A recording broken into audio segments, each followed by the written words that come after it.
हाय मैत्रिणींनो, रुचिरा खव्यामध्ये तुमचं मनापासून स्वागत आहे. रोज रोज चपाती भाजी खाऊन कंटाळा येतो, तर आज आपण चेंज म्हणून कोबीचे पराठे करूया. कोबी मुलं खायला कुरकुर करतात, त्याला उग्र वास असतो, तो मुलांना बिलकुल आवडत, काही लोकांना आवडत नाही. तो कोबीचा पराठा केल्यामुळे त्याला एकदम उग्र वास काही कमी येतो.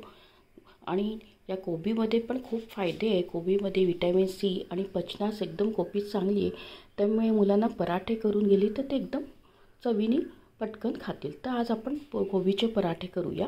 कोबीचे पराठ्यासाठी लागणारे साहित्य बघा. कोबी मी किसून घेतली आहे आणि हिरवी मिरची आहे, कोथिंबीर आहे, लसूण आहे आणि कढीपत्ता आपण टाकूया. आणि तेल घेतलं आहे, हळद, मीठ आणि तांदळाचं पीठ 1 वाटी तर 2 वाटी गव्हाचं पीठ. आता आपण ना हे लसूण आणि हिरव्या मिरच्या हे वाटून घेऊया. आणि कोथिंबीर ही बारीक चिरून आपण या कोबीच्यामध्ये टाकू. वाटायची नाही त्याला, कोथिंबीर बारीक चिरून आपण या कोबीमध्ये टाकून पीठ मळून घेऊया. कोबी आपण किसून घेतलं आहे आणि हिरवी मिरची आणि लसूणचं वाटण केलं आहे आपण, ते टाकूया. आणि कढीपत्ता बारीक चिरून घेतला आहे, तो टाकूया. आणि कोथिंबीर आहे ती टाकूया. आणि गव्हाचं पीठ आहे 2 वाटी, ते टाकून तांदळाचं पीठ 1 वाटी ते टाकूया. चवीप्रमाणे मीठ टाकलं आणि हळद 2 चमचे हळद. आता आपण हे सगळं याच्यात पाणी पहिले नाही टाकायचं, आपल्याच पाणी सुटतं त्याच्यातच भिजवायचं. समजा लागलं तर आपण त्याच्यात पाणी मिक्स करूया. आता आपण ते त्याचा जसं कणिक भिजवतो तसं भिजवून घेऊया.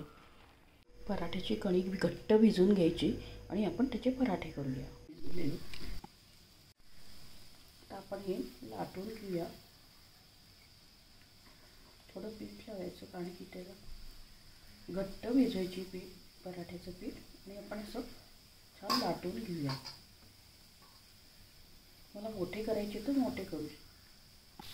आता आपण पराठा लाटून घेतला आहे, टाकला आहे. आणि आपण आता एक साईडला ब्राऊन झाला की दुसऱ्या साईडला ब्राऊन झाला की काढून घेऊया. आता आपण हा दुसऱ्या साईडने पलटून घेऊया.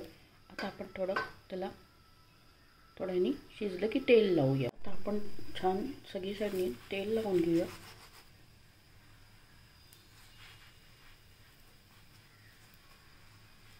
आणि भिजवताना तुम्ही घट्ट, कारण की कोबीला पाणी सुटतं, त्यामुळे तुम्ही भिजवताना पाण्याचा वापर करू नका.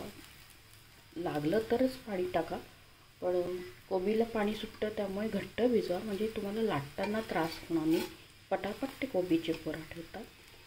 फक्त भिजवताना लक्ष ठेवलं पाहिजे पाण्याचं प्रमाण किती घ्यायचं.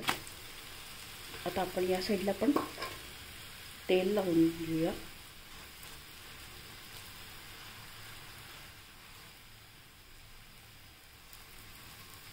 छान एकदम छान झाले पराठे, एकदम शिजले. आपण पराठा दोन्हीकडनं छान झाला आहे बघा, हा एक साईडनी आणि या साईडनी.